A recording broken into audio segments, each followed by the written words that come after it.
You're here because you're sick of the pep talks and motivational videos. We bring you the tools and resources you can apply in the real world in a no-nonsense environment filled with people like you. The builders, Creators, doers, and disruptors to energize your hustle.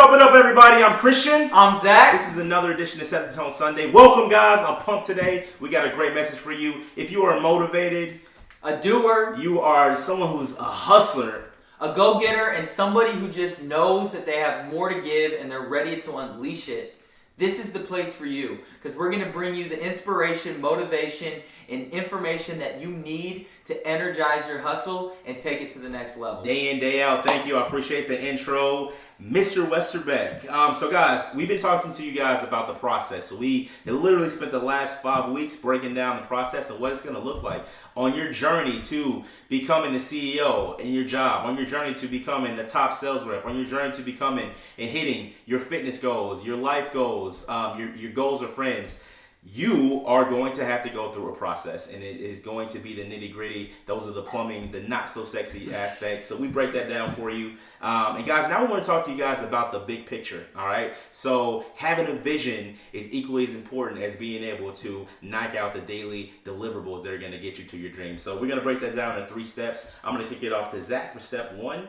And go from there. Yeah. Exactly. So when you think about the big picture and everything that it entails, a lot of people, they get caught up right here, right? An inch away from the face. So if you fail in that moment, you can't see past the present moment. You can't see into the future and realize, wow, if I push past this, I can truly be successful. So step number 1 is keeping things in perspective. As a millennial, I have felt the feeling of dissatisfaction, of disappointment, of failure in not becoming the biggest speaker known to man overnight, right? Or not being the CEO of Cisco overnight, or not hitting 100% of my goal overnight. It took time and it took effort. And I think that we tend to only see the present moment and not realize that there's a bigger grand scheme, there's a bigger plan for you as long as you're dedicated, and it's just keeping the perspective. So whether it's you and your career and where you're trying to take that career path, are you keeping things in perspective? Are you realizing that this isn't going to happen overnight, this is going to take time? When you look at your health and fitness, are you taking a before picture and then giving it 6 to 8 weeks to take an after? Are you giving yourself the time to really see the evolution, the development of your progress physically, mentally, emotionally, whether it be in your career, a relationship, your physical fitness, a relationship with yourself? Keep things in perspective. I love that, man. And to sum that up, patience is what I got from that, man. It's going to take time. You show me somebody who's successful, and I will show you hours and hours of hard work. And you wasn't with me shooting in the gym. You wasn't with me shooting in the gym. So patience, guys, is very, very key. Putting things in the proper perspective is huge. The next, guys, that I want to talk about is control the controllables, guys. Only focus on the things that you can control. And I'm going to make that simple for you guys. There's 2 things that you can absolutely own day in and day out, and that's attitude and effort. You can control your perspective on things, how you look at them, and you control your input and how much effort that you put into a task. Input equals output. Input equals output. Yeah, exactly. You get out what you put in. Yoga Whippy is the acronym. Yoga Whippy. So guys, try. All right, like put forth effort. That is the one thing that you can control. Your effort, your attitude. Those 2 things. You literally have to try, guys. Put in some effort. Don't let the highs get you too high or the lows get you too low. Stop caring about the results and really focus on what you can control, and that is your effort, guys. I'm in sales. Zach's in sales too. If you know anything about sales, it goes like this, all right?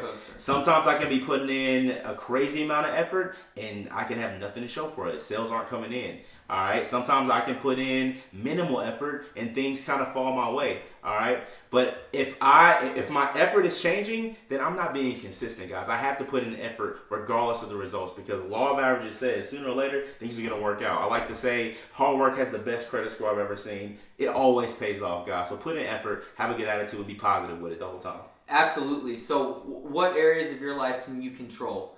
Who can you network inside of your company with to take you to the next step? Who do you need to meet at the gym to get you a workout routine so that you can put in that extra effort? What are you able to control in your life on your walk to greatness?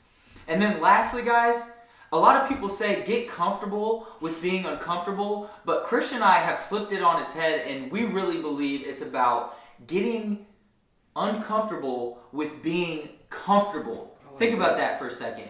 Getting uncomfortable with being comfortable. When you go to the gym and you lift weights or you run on the treadmill, and if you really push yourself, it burns and it hurts, and you want to quit every second of it, and it's uncomfortable. Mm-hmm.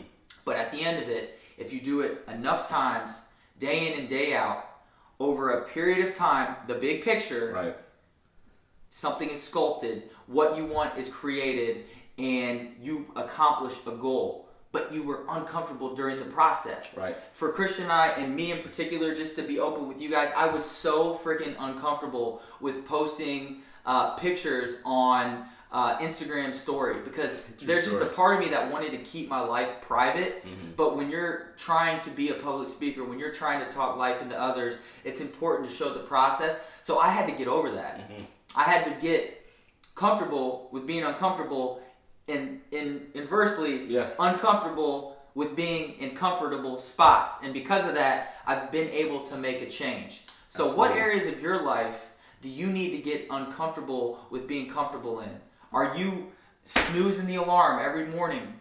Are you coming home from work and plopping down on the couch and being comfortable and watching TV when you know that you should be at the gym? Mm-hmm. Are you staying in your cubicle at work, hiding away from the boss man when you really should be out networking, busting your ass to take it to the next level? Absolutely. And I think another, just to piggyback off that, I think self-awareness within that, uncomfortable zone is equally as important, right? So using that through the lens of the big picture, right? So as long as it's moving the needle forward in the big picture, Zach, we want to be public speakers. So as long as that comfort, staying in your comfort zone, is keeping you from pursuing your goals in the big picture, then it's something that's got to change. You have to be uncomfortable with being comfortable. But know yourself, right? So if it's not moving if it's not affecting your bottom line, then don't beat yourself up over it, right? So if I want to be a public speaker and I also want to get in shape, but tomorrow I don't wake up for the gym, if my main goal is being a public speaker, that's my bottom line, right?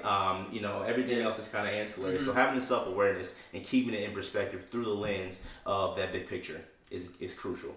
Absolutely. Great Minds Nation, most people fail in life because they major in minor things. What does that mean?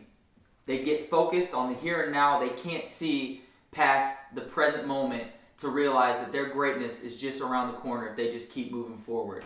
So are you somebody who's going to major in minor things, or are you going to keep things in perspective, realize the bigger picture, and become the best version of yourself?